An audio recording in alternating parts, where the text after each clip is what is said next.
So this episode's going to be a little more of a flashback for us. This is going back to when we first got our camper and the very first trip that we took with that. It was a learning experience. We had a few mishaps, which we'll go over throughout the course of this video, but it's fun to go back and look at some of these things, and we hope that you guys enjoy getting a look at our very first trip out, which went to where? Cuyahoga Valley National Park. And that was your idea to go do that. I think it was, what, Mother's Day weekend? Yep. And it was the first trip we got to take with the camper. We'll get into a little bit of what happened at the campground, but the main reason for going up there is we wanted to do the bike trail, right? Mm-hmm. The towpath. We just got new bikes. That was our anniversary present to each other. Mm-hmm. And we needed that was our first trip out. Cuyahoga Valley is a national park. We wanted to check off that national park. The campground was in Stow, Ohio. It was called Silver Springs Campground, and it's run by the city of Stow. But it's not laid out like a typical RV park. If you're gonna go, you definitely want to get there during the daylight hours. Yes. We did not, because we left right after school, went up that night. So by the time we got there, it was dark. And it had rained all day. Yeah. And when it's dark, you can't really see. So even though I got out with the flashlight and was trying to we both were trying to figure out, okay, where do we actually pull it? Because there was like almost like a gutter or rivet or something. Yeah, we got stuck. Our first trip out, we got the camper stuck. And part of that is because the ditch area, it's not level. It's just a grassy field, essentially. Thankfully, someone came to help us get the camper out of the mud. We did finally get situated, but this is what it looked like that night.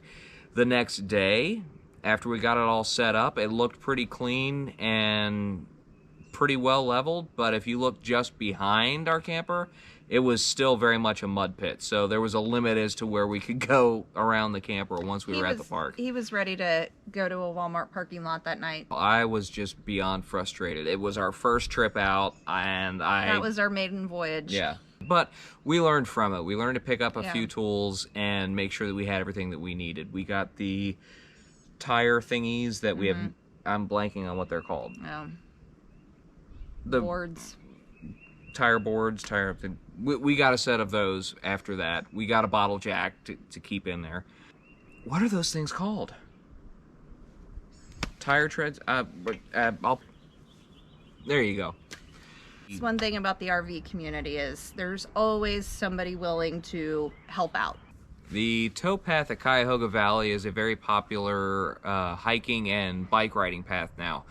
So we took the opportunity to take our new bikes up and we hit the trail and let the kids have a little bit of fun.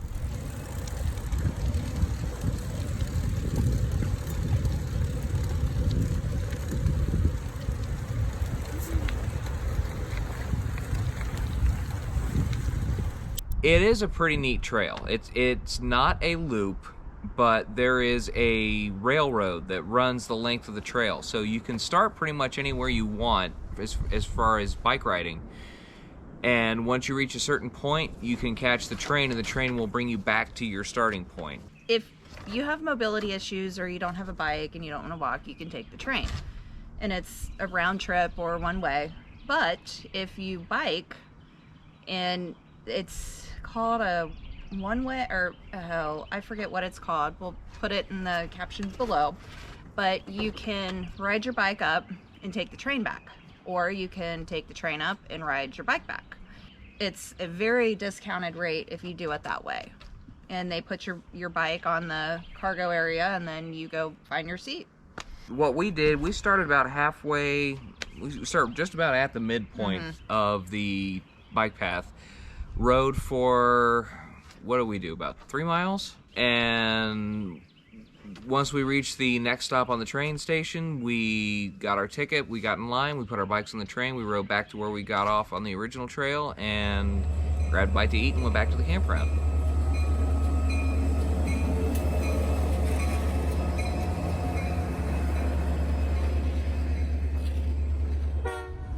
You've never done north and south of the road?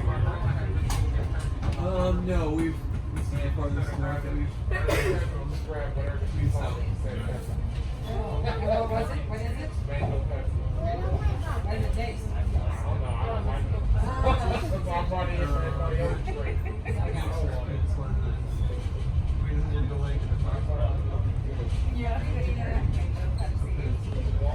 There is a car on the train specifically to carry the bikes. So if you're taking the bike ride up the towpath or either direction and catching the train, regardless, your bike can go on there. So when they pick you up, you throw your bike on the train and then you can go find your seat. So Cuyahoga Valley National Park is not your typical national park where you're going to go and see these spectacular mountains or, you know, this protected one-of-a-kind area. Cuyahoga Valley National Park used to be a dump. Like, it was so polluted, the river caught on fire multiple times. It was a very industrial area. So they realized that they needed to do something to this area. So I don't know when exactly, but they designated a national park, cleaned it up, put the towpath in. I'm fairly certain the train had always been there, you know, the railway. But it was enjoyable. So it's more of kind of like your urban, you don't realize it's urban because you're like in the middle. It feels like you're in the middle of nowhere, but it is urban, I guess. It's like its own little oasis. The closest largest city, I think, is Akron. It's a prime example of something being repurposed for a good use. It was deteriorating. In fact, there were a lot of pictures of the former industrial places that were there. And the towpath, I think, was at one point used to get cargo and supplies up and down the river. There's actually, you can see canal locks going all along the towpath. So it's just been repurposed into a national park. It's putting to good use something that had essentially been neglected and just run into the ground. Speaking of neglected and put to good use, the other stop that we made on this trip was the Ohio Reformatory. Now, if you are a movie buff like we are, you are very familiar with the Ohio Reformatory, not because of what it was originally used for, but because of what it was used for later on. Most notably, the Shawshank Redemption. If you've seen that movie with Tim Robbins and Morgan Freeman, great movie. If you've never seen it, highly recommended. It was shot in Mansfield, Ohio, with a lot of location shooting done at the Reformatory. But the front part, like the administrative buildings, which is like the very Gothic looking, that front part, they've kind of turned that into a Shawshank Redemption museum. So they've got a lot of cardboard cutouts of Morgan Freeman and Tim Robbins. Yeah. Or they'll have like pictures, or they'll have old movie props or scripts, different things from the movies. The warden's room or warden's office, they have it set up exactly how it was in the movie, so you can sit there and take your picture as being the warden, and it's really neatly done. A little bit of movie magic. They actually shot not just some of the prison scenes there, but some other scenes that did not take place in the prison were shot inside the Reformatory. There was the apartment that Brooks was in. Yeah. That was actually done inside the Reformatory. I don't know, did they actually do that there, or did they just put that? No, that his apartment was an area of the Reformatory. The outside of it, though, is just down the street. There's a lot of TV shows, like ghost hunting TV shows, have shot there. Jack Osborne did one, Ghost Adventures did one. It's a very popular destination if you're into ghost hunting or if you're into shooting movies. It's an interesting time capsule. I think it actually started as a boys' reformatory. Yeah, it was. And then it somehow trickled into being a prison for Well, it men. was built. It was built by the boys' reformatory. Like they brought in these these troubled youth. They helped build it. It's got this very Gothic-looking castle exterior. So when you drive up to it, it looks like you're driving up to an old fortress, which it really kind of was. And unfortunately, we did not get a picture or video driving up to it because it was torrential downpour as we were pulling up. So we just bolted inside, and I don't think we ever did get footage. I got a little bit walking into the door, but that's all we got. But if you're going to visit it, visiting it on a cold, dark, rainy day is probably one of the best times to visit it, because it creates this really creepy atmosphere. A lot of people say the place is haunted. There's been ghost hunts done there. Well, but you also probably don't want to go on a hot summer day either, because throughout the tour they explained how miserable it was for the men on the, what was it, the west end? Yeah, one of the wings, it's divided in two. There's two different wings. East and west. One of them faces directly out towards a set of windows, and they said during the summer, steel. Yeah, like the walls and it's the miserable. other side was concrete, so that was a lot cooler. Mm-hmm. But when we went, I don't think our kids had prepared for that weather, and it was so cold that weekend, and we weren't expecting it, which is now why we keep all seasons in the RV. But I think Alec was wearing my purple zip-up jacket, and one of the kids is wearing PJ pants, and we're just, we threw together what we could just to keep warm in there. But it's not like you need a coat, and I mean, maybe if you're in the middle of winter, but, you know, for the most part, a hoodie and sweatpants was, but yeah, it was definitely a lot neater on a cold, rainy day. And you'll see there are some areas, there's an audio tour that you can do. It's self-guided, but they give you a speaker that you can listen to. They'll point out different spots where they shot this movie, where they shot that movie. Like Lil Wayne did a rap video, and they had a plaque in front of that room saying this is where this was filmed. Or one of the prisoners, I think, like burned himself a lot, like set himself on fire. And they had a plaque on, sorry to get a little morbid there, but they had a plaque on that room saying this is what happened in that room. And just different interesting things like that it will point out, either with a plaque or on the speaker. Mm-hmm. It is a very interesting tour. It can be very somber at times, because there were deaths there. I mean, aside from the obvious, they did have an electric chair there. There were prisoners that were put to death there as part of their sentence, but there were other deaths that occurred there outside of the death penalty. It was a very rough place. At one point, it was incredibly overcrowded. There are interviews with the prisoners on the tour, as well where as some of the prison guards.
It's just it is a very interesting tour to take, and it sits in front of the current jail. There is a penitentiary behind it that was built in late 60s, early 70s.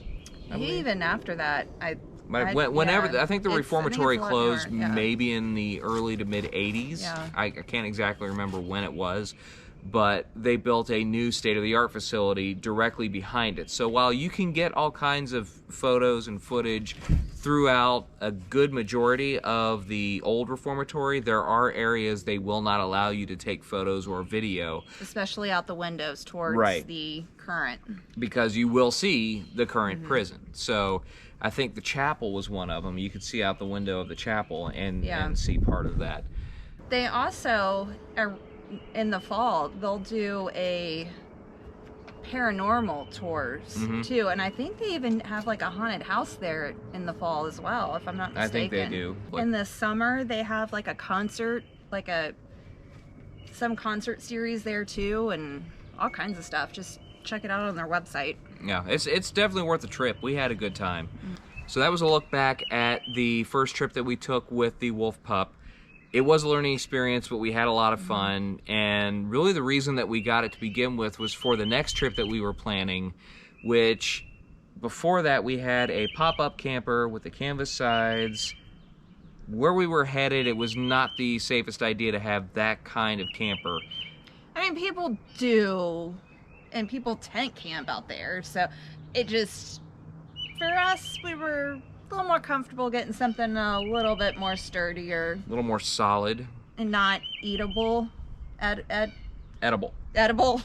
Something teeth couldn't rip in and... If you haven't figured out where we're going yet, come back for the next episode and you'll find out. In the meantime, here are some outtakes. So, you ready? Yeah. Our maiden... Shut up. Oh, Elwood! You had to let the dog out while we were recording. You had to let the dog outside. I'm telling you, I know what I'm trying to say. Okay. Let me finish before you stop me. You keep interrupting me when I'm on a train of thought. You do that to me too. That's the only way I can get in a word edgewise with you. Those trucks. And now a bird. Come back and watch the neck. Got all the way to that. Got ants in your pants? No, I'm trying to figure out how to get comfortable sitting like this. The train has a cargo car. Do I have anything on my teeth?